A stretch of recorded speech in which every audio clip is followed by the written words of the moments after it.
இந்திய யூனியன் முஸ்லீம் லீக் இந்த கட்சியினுடைய தலைவர் காதர் மொய்தீன் அவர்கள் யாரு விரும்பினாலும் விரும்பாவிட்டாலும் 2026 திமுக தான் ஆட்சிக்கு வரப்போகுது. இத எல்லா பள்ளிவாசல் மொஹல்லாக்களும் திமுக தான் வாக்களிக்க வேண்டும் என்று முடிவு பண்ணிட்டு அடிச்சு விட்டுருக்காரு. எந்தெந்த பள்ளிவாசலுங்க சேர்ந்து முடிவு பண்ணீங்க? ரெண்டாவது, யாரு எந்த கட்சியை சார்ந்தவர்களா இருந்தாலும் திமுக தான் வாக்களிக்கணும். இது ஜமாத்துடைய கட்டுப்பாடுன்னு சொல்லிருக்கீங்க. எங்களுக்கு கட்டுப்பாடு விதிக்க நீங்க யாருங்க? உங்களுக்கு திமுக வாக்களிங்கன்னு சொன்னா நீங்களும் உங்க கட்சியை சார்ந்தவங்களும் போய் வாக்களிங்க. ஏன்னா அதுதான் உங்களுக்கு இஸ்லாத்துடைய 6வது கடமையில ஒண்ணு இல்ல. உலகத்தில் வாழக்கூடிய அனைத்து இஸ்லாமியர்களுக்கும் இஸ்லாத்தின் கடமை 5 தான். களிமா, தொழுகை, நோம்பு, ஜக்காத், ஹஜ். உங்களுக்கும் உங்க கட்சியை சார்ந்தவர்களுக்கும் 6வது கடமையா நீங்க என்ன ஆக்கி வச்சிருக்கீங்க? தேர்தலில் திமுகவுக்கு வாக்களிப்பது. மற்ற மக்களுக்கு என்ன தேர்தலில் வாக்களிப்பது ஜனநாயக கடமையா இருக்கலாம். உங்களுக்கும் உங்க கட்சியை சார்ந்தவர்களும் தேர்தலில் வாக்களிப்பது இஸ்லாத்துடைய 6வது கடமை. நீங்க போய் அவங்களுக்கு வாக்களிங்க. எங்களுக்கும் சுய அறிவு இருக்கு. நாங்க எதுக்கு திமுகவுக்கு வாக்களிக்கணும்? ரெண்டாவது, இந்த சட்டமன்ற தேர்தலில் இஸ்லாமியர்கள் ஓட்டுலாம் திமுக தான் என்பதெல்லாம் 2021ஆம் ஆண்டு சட்டமன்ற தேர்தலோட முடிஞ்சு போச்சு. அது 2026 கிடையாது. 2021ஆம் ஆண்டு சட்டமன்ற தேர்தல் அனைத்து இஸ்லாமிய இயக்கங்களும் அனைத்து கட்சிகளும் எஸ்டிபியை தவிர்த்து அனைத்து கட்சிகளும் தமிழ்நாடு ஜமாத்துல் உலமா சபையை அறிவித்த அறிவிப்பு என்ன? காலத்தின் கட்டாயம் அனைவரும் திமுக கூட்டணி கட்சிக்கு வாக்களிக்க கடமைப்பட்டு தமிழ்நாடு ஜமாத்துல் உலமா சபையை அறிவிச்சாங்க. அதை அடிப்படையாக கொண்டு தமிழ்நாட்டில் இருக்கக்கூடிய அனைத்து முஸ்லீம்களும் தன்னுடைய வாக்குகளை சிந்தாம திமுகவுக்கு வாக்களித்து ஸ்டாலின் அவர்களே முதலமைச்சர் ஆக்கணும். காரணம் என்ன? அவர் சிறந்த முதலமைச்சர் வேட்பாளர். ஆட்சிக்கு வந்தா மக்களுக்கு எல்லாம் நல்லது செஞ்சிருவாரு. ஒரு சிறந்த நிர்வாகத்திறன் கொண்டவருக்காகவா? கிடையாது. இந்த 4.5 ஆண்டு கால அதிமுக ஆட்சியில் அவங்க பண்ண அட்டூழியங்கள்லாம் தாங்க முடியாம மறைந்த முன்னாள் முதலமைச்சர் ஜெயலலிதா அவர்கள் மறைவுக்கு பின்னால் தன்னுடைய அதிமுக அப்படியே கொண்டு போய் பாஜக அடமானம் வச்சுட்டாங்க. இந்த பாஜகவோடு சேர்ந்து இந்த மாநில அரசுடைய உரிமைகள்லாம் மத்திய அரசுக்கு விட்டு கொடுத்து அவங்க அங்கிருந்து அதை சாப்பிடக்கூடாது இதை சாப்பிடக்கூடாதுன்னு அவங்க முடிவு பண்ணுவாங்க.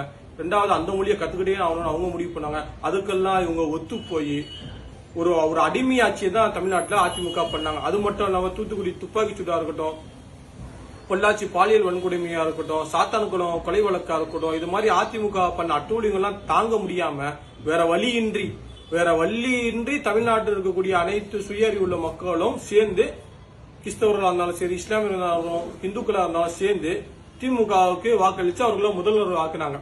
காரணம், அப்ப இருந்த ஒரே ஆப்ஷன் திமுக மட்டும்தான் இருந்துச்சு. பாஜகவும் கெட்டவங்க, திமுகவும் கெட்டவங்க தான்.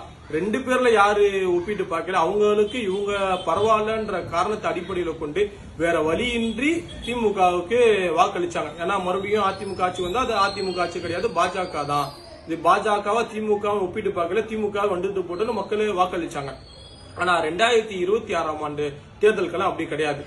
2026ஆம் தேர்தலுக்கெல்லாம் 2 பேருக்கு நடுவுல தான் போட்டியே. விஜய் என்ன சொன்ன மாதிரி, ஒன்னு தாவேகா, இன்னொன்னு திமுக. 2021ஆம் ஆண்டு இருந்த ஒரே ஆப்ஷன் போல இப்ப ஆப்ஷன் கிடையாது. ஏன்னா மக்கள் விரும்பும் முதல் விருப்பம் விஜய் அவர்கள் மதச்சார்பற்ற சமூக நீதி கொள்கை, பாஜக தன்னுடைய கொள்கை எதிரி என்று எதிர்த்து பாஜகவை எந்த அண்டர் டீலிங்க இல்லாம எதிர்க்கக்கூடிய ஒரு சிறந்த தலைவர் தமிழ்நாடு கிடைச்சி விட்டார். அதனால தமிழ்நாட்டில் இருக்கக்கூடிய சுய அறிவுள்ள அனைத்து மக்களும் அண்ணன் விஜய் அவர்களுடைய தாவேக்காவுக்கு வாக்கு செய்து விஜய் அண்ணன் முதலமைச்சராக என்ற சிந்தனையில் தான் இருக்காங்க. அதனால இந்த ஓட்டு திமுக தான் போடும் என்பதுதான் 2021ஆம் ஆண்டு சட்டமன்ற தேர்தலோட முடிஞ்சு போச்சு. 2021 மாதிரி 2026 கிடையாது. 2026 நீங்க இல்ல, தமிழ்நாடு ஜமாத்துல் உலமா சபை சொன்னாங்களே திமுகவுடைய கூட்டணி கட்சியா வாக்களிக்க கடன்பட்டோம். அந்த வார்த்தையை 2026ஆம் ஆண்டு சட்டமன்றத்தில் தமிழ்நாடு ஜமாத்துல் உலமா சபையை அறிவித்தாலும் அது தவறு தான். ஏன்னா நீங்க சொல்றீங்களே திமுக தான் வாக்கு அளிக்கணும்ன்று. திமுகவுக்கு வாக்கு ஏன் அளிக்கணும்னு ஒரு லிஸ்ட் போட உன்னால கொடுக்க முடியுமா? இந்த காரணத்துக்காகலாம் திமுகவுக்கு வாக்களிக்கலாம்னு சொல்லிட்டு கொடுக்க முடியாது.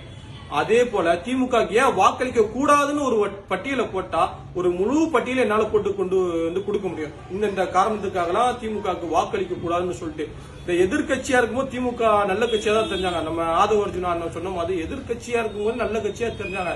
இந்த ஆளுங்கட்சியா வந்த பிறகு அவங்க பண்ண விஷயங்கள்னால தமிழ்நாடே படாத பாடுபடுது.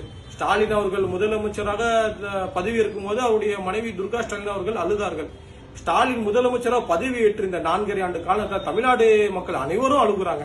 ஒரு பக்கம் தூய்மையாளர் பிரச்சனை அவங்க அழுகுறாங்க, ஒரு பக்கம் இஸ்லாமியருடைய ஈடுகள்லாம் இடிக்கிறாங்க அவங்க அழுகுறாங்க, ஒரு பக்கம் குடிச்சு குடும்ப தலைவர் இறந்து போறா, அவங்க குடும்ப அழுகுறாங்க. இப்படி பல பேரே அழுது கொண்டேதான் இருக்காங்க இந்த திமுக ஆட்சிக்கு வந்த பிறகு. இந்த திமுக ஏன் ஓட்டு போடக்கூடாதுன்னு ஒரு பட்டியலே போட்டா இன்னும் சில பட்டியல்லாம் அடுக்கடுக்கா போட்டு என்னால கொண்டு வந்து கொடுக்க முடியும். திமுக ஏன் வாக்களிக்கும் உன்னால கொடுக்க முடியுமா? அதனால இந்த 2021ஆம் ஆண்டு போற 2026 கிடையாது. அதனால திமுக தான் வாக்களிக்கணும்ன்ற நிலைப்பாடு 2026ல எடுபடவே படாது.